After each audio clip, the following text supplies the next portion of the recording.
in this new worship series on recovering our first love. We're going to begin at the end in Revelation in the 2nd chapter, Jesus's letter to the church in Ephesus. Hear these words of scripture. To the angel of the church in Ephesus write, these are the words of him who holds the 7 stars in his right hand and walks among the 7 golden lampstands. I know your deeds, your hard work, and your perseverance. I know that you cannot tolerate wicked people, that you have tested those who claim to be apostles but are not, and have found them false. You have persevered and have endured hardships for my name, and have not grown weary. Yet I hold this against you. You have forsaken the love you had at first. Consider how far you have fallen. Repent and do the things you did at first. If you do not repent, I will come to you and remove your lampstand from its place. But you have this in your favor. You hate the practices of the Nicolaitans, which I also hate. Whoever has ears, let them hear what the Spirit says to the churches. To the one who is victorious, I will give the right to eat from the tree of life, which is in the paradise of God. Will you pray with me? God, we have no hope of understanding your word unless you open our minds and our ears and our eyes. So give each one of us the message that you have for each one of us, and let it all be to the glory of your name. Amen.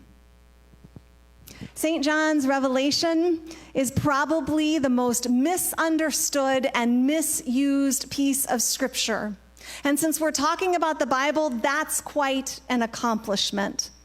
And the most inescapable bad teaching about the letter of Revelation is that these pieces of scripture exist to prepare us for the future. That we have this revelation so that we can recognize when we get to the end times. And that's not true. St. John received this holy vision while he was exiled by the Roman Empire onto the Isle of Patmos, and it was given to him, and he shared it with us for one reason. And it was not so that we would be prepared for the future. It was so that we would have a right understanding of the present.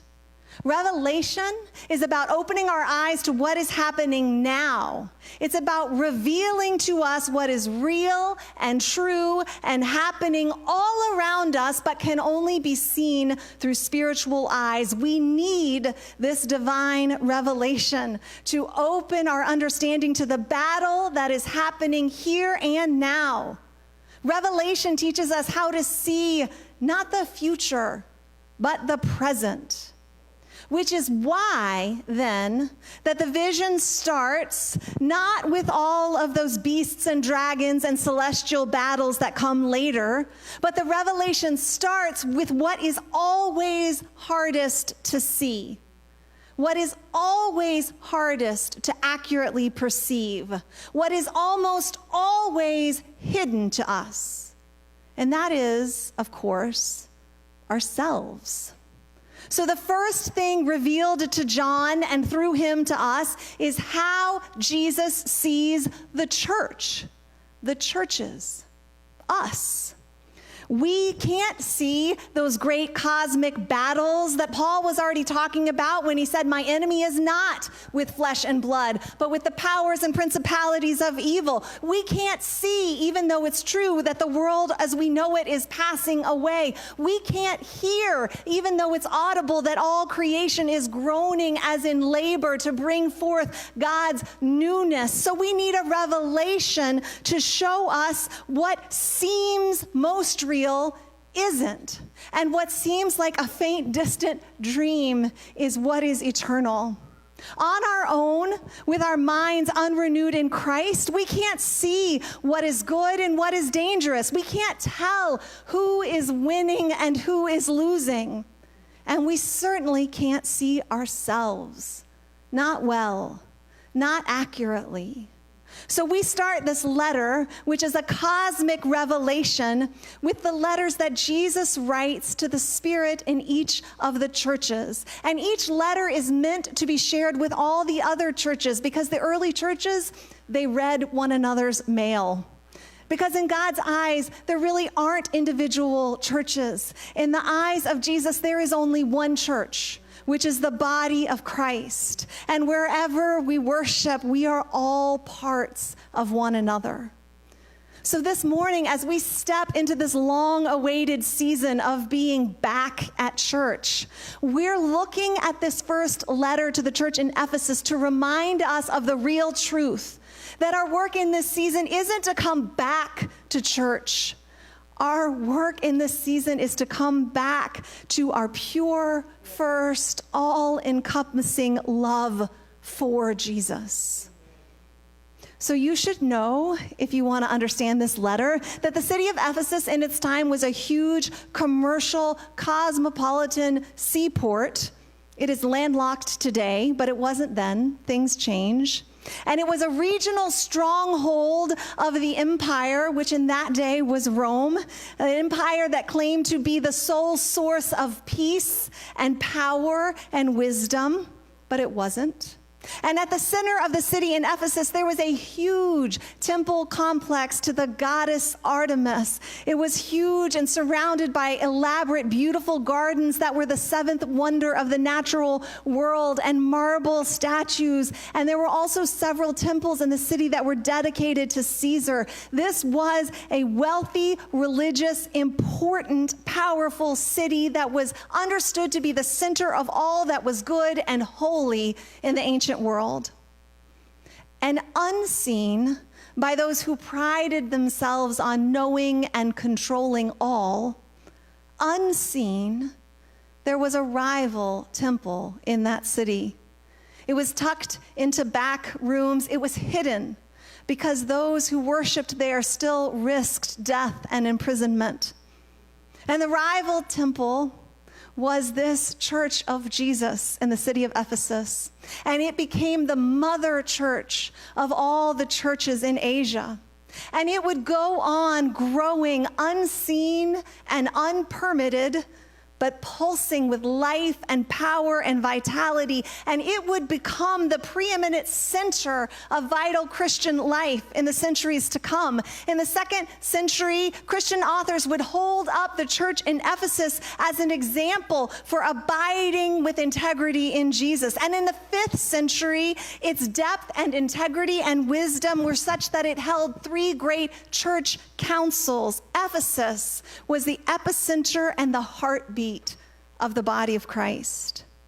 And its presence and its power, its goodness and vitality were mostly unseen and always unrecognized by the elite of the city. But it was seen and deeply loved by Jesus. And so he begins this letter to them by acknowledging who they are, that the world will never tell them. Now, you might be tripped up right away by this imagery, all this weird language about the angels of the church and the 7 stars and the 7 golden lampstands. And I'm trying really hard not to tell you everything I know and think is cool about Revelation in these 7 verses. So all I'll say to you is that these are metaphors. These are metaphors describing the spiritual presence and power and beauty of God in the church. And these are reminders for us here and now that what we are doing here in this room, in these pews, is spiritual work. This is, by the power and presence of God, a spiritual community. See, life with Jesus is always full of concrete, natural, practical elements. It's always going to happen here and now and not someday and far and away. It's in this worldly faith. That's why our most sacred and holy moments center on real everyday items that we can hold in our hands: wine, bread, cup with water. Christianity is an embodied faith. But never forget that it is a spiritual practice, that what we see is not all there is. And all through Scripture, and in the letter of Revelation in particular, the authors, the Holy Spirit uses poetic language to try to describe what is indescribable, and that is the spiritual realm. And you are either the kind of person who loves all this supernatural spiritual stuff, or you are the kind of person who is deeply, deeply uncomfortable. Either way, shockingly, the spiritual realm continues to exist, regardless of how we feel about it, even when we withhold our permission.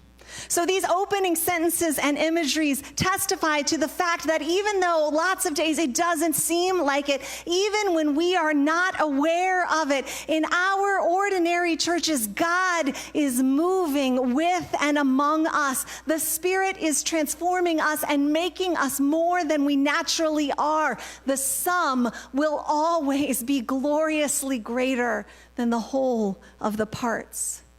So Jesus begins by saying that he sees this church and he is delighted by what he sees. He sees their deeds. He sees their good work. He sees and treasures their perseverance in suffering. He sees their spiritual wisdom and maturity. He sees how they can see through false prophets who show up claiming to be full of and only for Christ, but are really only out for themselves. He sees and celebrates their ability to discern and reject popular false teaching, experts who come in and promise them that there is an easier, more comfortable way to follow Jesus, that they can have everything the empire promises them and Jesus, that they can pursue and capture the whole world with no danger to their souls. Jesus sees them reject those pretty lies, and he delights over that. Like a mother delights over her child's first steps, they are growing in maturity. And what we need to see is that this church in Ephesus, it was excellent. It was an excellent, exceptional church. It was full of people who were literally risking their lives to belong, who were sacrificing worldly success and worldly privileges, who showed up to work and serve in the kingdom, not to be served, who had right expectations and suffered without complaining and counted it a joy to suffer with Christ, for Christ. I need you to see what Jesus saw when he looked at them, a wise, mature, beautiful church full of people who really knew Jesus and were fully committed to serving him. People who had laid down their lives and knew the holy truth of Christ and had dedicated themselves to it. Proclaiming that truth and living that truth had cost them something, and they were happy to pay that cost. They were not complaining. They were not tired. They were all in. Jesus says, I see all of that. And even with all that is authentically true and good, Jesus says, I see all that, and I have this against you.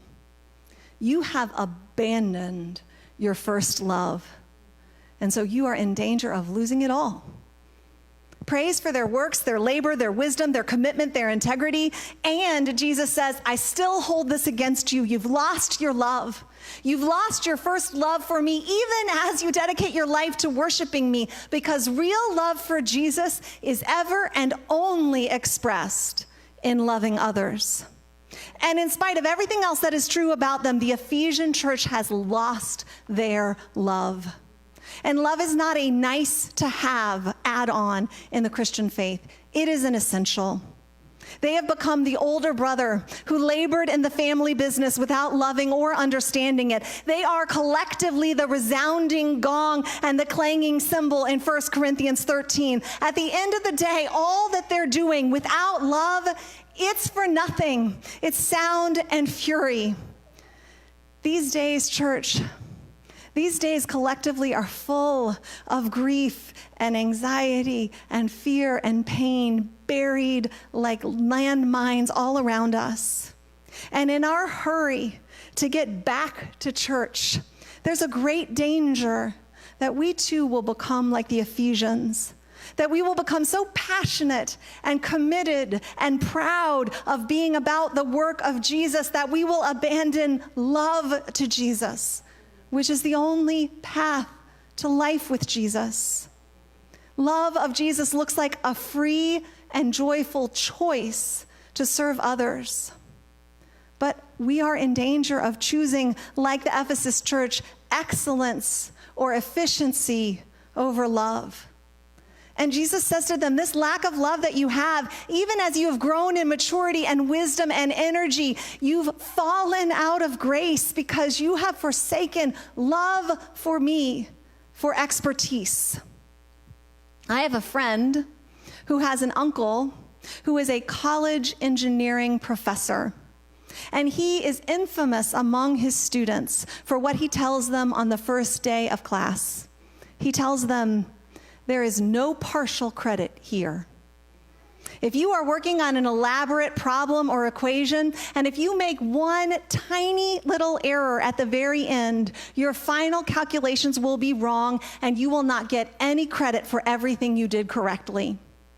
And when the students protest, as they always do, because not giving partial credit just seems so unfair and also inaccurate. How is the grade an accurate reflection of the skill and learning of the students if the student who makes an error in the first step and the student who makes an error in the 112th step receive the same failing grade?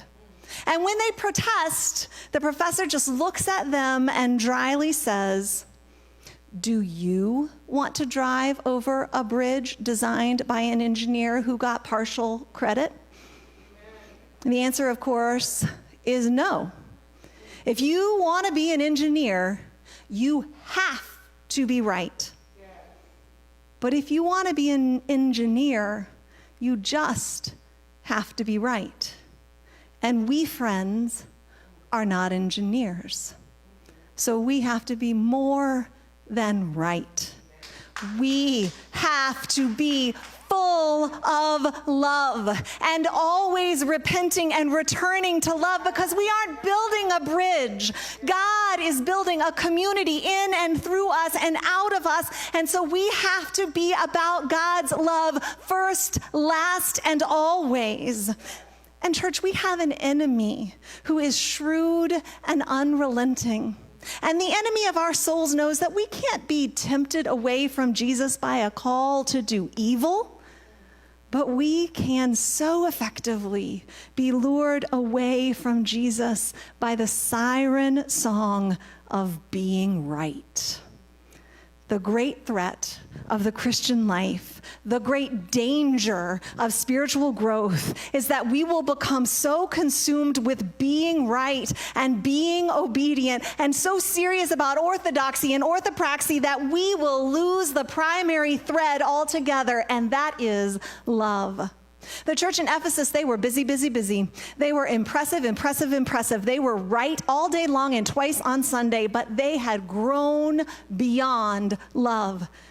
And so they were in danger of losing their lampstand, which is the metaphor for the presence and light and grace of Jesus. They were in danger of losing the thing that made them a church. Now, they could still be a functioning religious business, but they would no longer be the body of Christ without the presence of Christ. And Jesus will not be in a church that is without love. And here's a startling truth. If you go to Ephesus today, it's now called Izmir in Western Turkey, you will not find one single Christian church. Let me say this to you plainly. If you know the truth about Jesus and are committed to it, and you do not love, if you have the truth and you will not love those who do not have it, then you are just a different flavor of wrong. Amen. It is not enough in the kingdom of God to be right. You have to be loving. And if you are right and full of hate, or if you are right and just indifferent, there is no difference in the eyes of Jesus between being that and being wrong. How do I know? Because I've read the whole Bible. So I know that that was Jesus's problem with the Pharisees and the Sadducees. I know who Jesus declared over and over again to be justified. I know because I've read Matthew 25 and 1 Corinthians 13, and I believe it when the Holy Spirit tells us that without love, we are nothing. We have nothing. Faith, hope, and love abide, but the greatest of these is love, because only love is eternal. So if you pride yourself on your faith, you are doing it wrong. People with eyes to see will see that God is love. Our call is not a call to be right. It isn't even a call to do good. It is to love. And love, my friends, is not a feeling. Love is an action verb. Love, as Bob Goff says, does. Love does stuff, which is why Jesus says to the excellent, successful church in Ephesus, you need to repent and do the things you did before. Not feel the things you felt before, but do the things you did before when you were less excellent and less skilled and less certain, but full of love. When you had nothing to offer the world except love for me, which you expressed by loving others.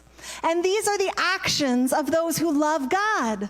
They show hospitality to strangers who cannot repay them. They feed the hungry without asking why they're hungry. They tend to those who are sick. They comfort those who are in mourning. They cry with those who suffer injustice and cry out with the prophets for justice. And they visit those who are in prison. And those who are full of God's love do none of those things perfectly. But perfect isn't necessary. Perfect isn't the goal. Those who are full of love for Jesus do small, unseen, incredibly costly and uncomfortable things with great, great love, just like the Lord did. If you are new to faith, or if you are in that beautiful stage of being drawn to love and faith in Jesus, then you have so much to teach everyone here, because all believers in all churches are in danger of becoming like our ancestors in Ephesus. We are all in danger after a time of becoming experts and committed and excellent at doing faith, at understanding faith, but without having love. We are all in danger of growing to love the gifts of God, including the gift of serving, more than we love God, or even instead of love for God. And then it's just a short step to resenting, hating, and separating ourselves from anyone who decreases our enjoyment of our gifts. The Ephesians Christians, they were extraordinary. They were excellent at believing in Jesus. But they needed to be reprimanded because nobody asked them to be excellent. They were called to keep Jesus' one commandment, given at the night that Jesus sat at this table. He said to them, I give you one commandment only. Love one another as I have loved you. And when they found more urgent and important things to do than love weak, loser, misunderstanding people, in that moment they abandoned Jesus altogether. Now be clear, Jesus never stopped loving them. Jesus never revoked his salvation promises. They stopped loving Jesus because they chose to become experts in Jesus. They abandoned their first love for Jesus exactly when they stopped loving their brothers and sisters, their neighbors, strangers, even their enemies who were persecuting them. Revelation shows us what we cannot see on our own. It opens our eyes to what is real to what is beautiful,